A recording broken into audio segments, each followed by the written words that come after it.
咧，啲尖地方咧坐落地下咪最尖啲地方受傷。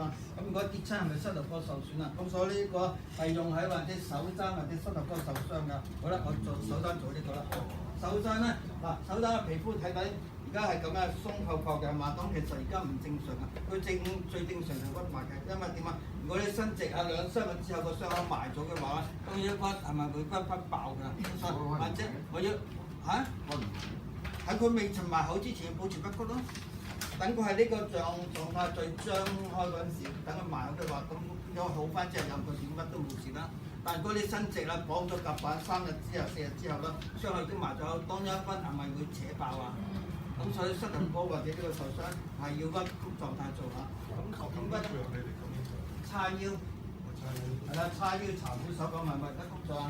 喺呢度落敷料啦啊！咁敷料同樣啦，我哋係一次過落2塊度啦。好啦，嗱有2個做法，一個方法就雙手自己撳住先嘅。咁跟住咧，我就擺跟帶來啦。咁如果呢隻手受傷，用呢隻手揸帶。一擺落就得㗎啦嚇，咁另外個方法，如果你有得咁長，經驗咧自己跟翻個長度啦，大概呢度定翻6寸，一擺落去咁啊兜一圈亦都 OK 嘅。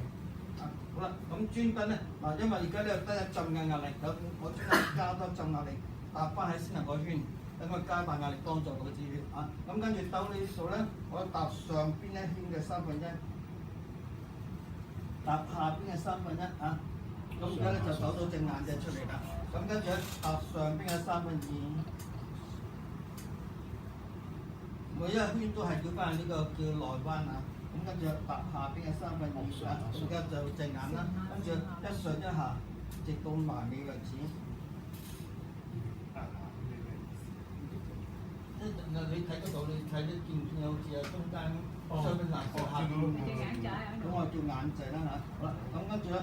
好啦，埋尾嗰時記住一定喺上邊埋尾，因為我哋原則係內至外下至上，咁埋尾喺翻上邊埋尾啊。咁有多嘅話咧，下屈翻轉頭啦，如果叫佢啦，到我又咁勾嘅。但係如果你用勾嘅話，小心唔好吉親嘅喎。我咁呢個做法同樣係可以用喺膝頭哥受傷嘅，得唔得？使唔使做埋個膝頭哥俾你睇？膝頭哥就屈住，一樣咁做啫。係上下咁樣。一樣咁做啫嚇，咁大家自己趁仲有10零分鐘嚇，咁返落開始做一做啦。